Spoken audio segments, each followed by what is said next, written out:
let's review in more detail the reasons people choose not to vaccinate. Potential side effects. Most of the time, the vaccination will do a localized reaction.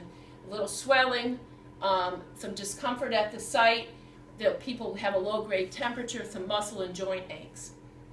The cost, most healthcare providers, health plans will now pay for vaccinations for free because it's kind of trying to push for a healthy United States. The concerns about the autism link, people have still keep bringing that up. According to the U.S. National Library of Medicine, National Institute of Health, in 1998, a British study by Andrew Wakefield purported to show a link between the MMR, which is the measles, mumps, and rubella, and autism. The study was discredited.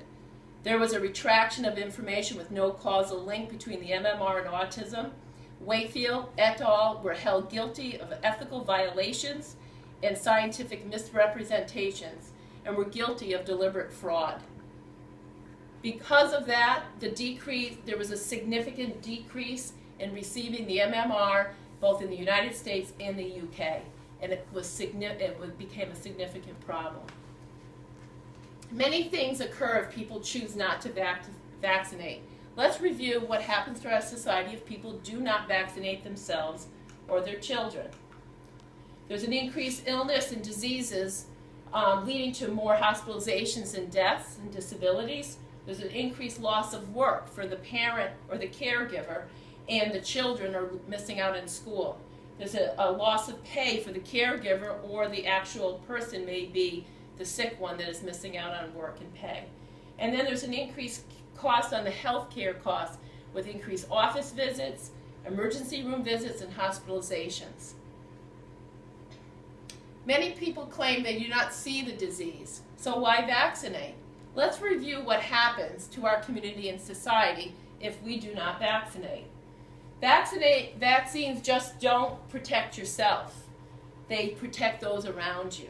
Most diseases are spread person to person, so it's important that if everyone is vaccinated, it won't continue the spread. If one person is infected and comes in contact with people that are immunized, it will not continue to spread. It will remain contained. However, if that one person is amongst people that are unvaccinated, it will continue to spread and it will be considered an outbreak. 1 or 2 cases are considered an outbreak. Diseases don't disappear. They are still here. They are still in the, around. So it's important that we vaccinate.